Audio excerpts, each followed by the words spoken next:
আসসালামু আলাইকুম বন্ধুগণ।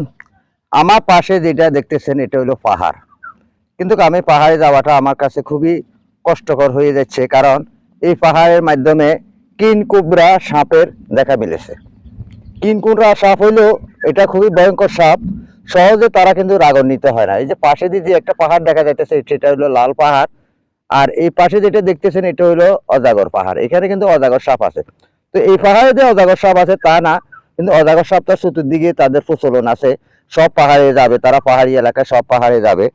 এই যে দেখুন পাশে দিয়ে হলো এগুলো হলো চাষি জমিন, যেমন চাষারা চাষাবাদ করে, এখানে কৃষি চাষাবাদ করে, ধানের চারা বসাইছে, বিভিন্ন রকমের চাষাবাদ করে, ফসলাদি লাগাইছে। কিন্তু তারা শত বছরই মানুষও বলতেছে তারা এসব ধরনের সাপ কখনো দেখে নাই। এই সমস্ত সাপ কখনো দেখে নাই কিনকুবরা সাপ, যে সাপে বড় বড় দুইটা সাপ সে নিজে জ্যান্ত গিলি খাচ্ছে, দুইটা সাপ ধরে সেই গিলি খাচ্ছে। তাই পাহাড়ে আমি আগে পাহাড়ে ঢুকে কিন্তু ভিডিও তৈরি করতাম, যখন এই সাপগুলা দেখার পরে আমার কাছে খুবই ভয়ে কাজ করতেছে।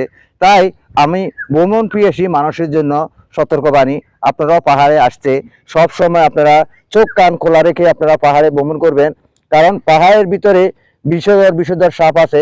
এমন কিছু সাপ আছে নীল পাতা রঙের যে সাপগুলা আছে, এই সাপগুলা কিন্তু পাতার সাথে মিশে থাকে।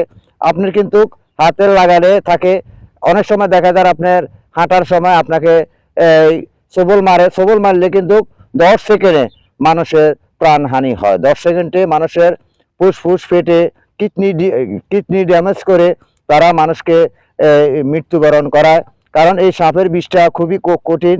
এবং কি কিনকুবরা সাপ সেটাও কিন্তু সহজে রাগান্বিত হয় না। যখন রাগান্বিত হয় তাদের কাছে সব বড় বড় হাতিও কিন্তু মারা যায়, বড় বড় হাতিও কিন্তু কিনকুবরা সাপের হাতে মারা যায়। তাই আমার ভ্রমণ প্রিয়সী ভাইদের জন্য বলতেছি, আপনারা সব সময় পাহাড়ের আঁকা বাঁকা পথে চলাচল করতে সাবধানতায় চলাচল করবেন, চোখ কান খোলা রাখবেন। অনেক সময় আঁকা বাঁকা পথের মাধ্যমে বিভিন্ন গাছের ডালপালা ঝুলিয়ে থাকে, কিংবা ডালপালার নিচে দিয়ে কিন্তু দেখা যায় না।